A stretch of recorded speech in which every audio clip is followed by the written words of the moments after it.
ওয়া মালিহি মিন আইনা ইকতাসাবাহু ওয়া আনফাকাহু।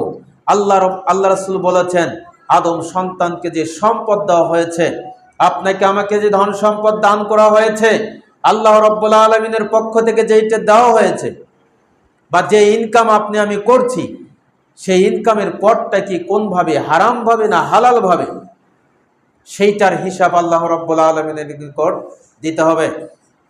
বহু সুদখোর ঘুষখোর রয়েছে, অন্যায়ভাবে অত্যাচার করে অন্যের হক মেরে ধন সম্পদ অর্জন করেছে।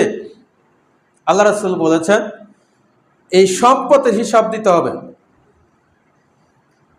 সম্পদের হিসাব দিতে হবে। ওয়া আনফাকাহু, সেই সম্পদ আবার কোন পথে ব্যয় করছে, সেইটা কি আল্লাহ রাস্তায় ব্যয় হচ্ছে? সম্পদ কি আল্লাহ রাস্তায় ব্যয় করা হচ্ছে, না নিজের ইচ্ছাকৃতভাবে জুয়া খেলে, মদ খেয়ে, খেল তামসা করে সম্পদগুলো, অর্থগুলো নষ্ট করছি? আল্লাহ রাসূল বলেছেন এইটার হিসাব দিতে হবে। এই হিসাব না দেওয়া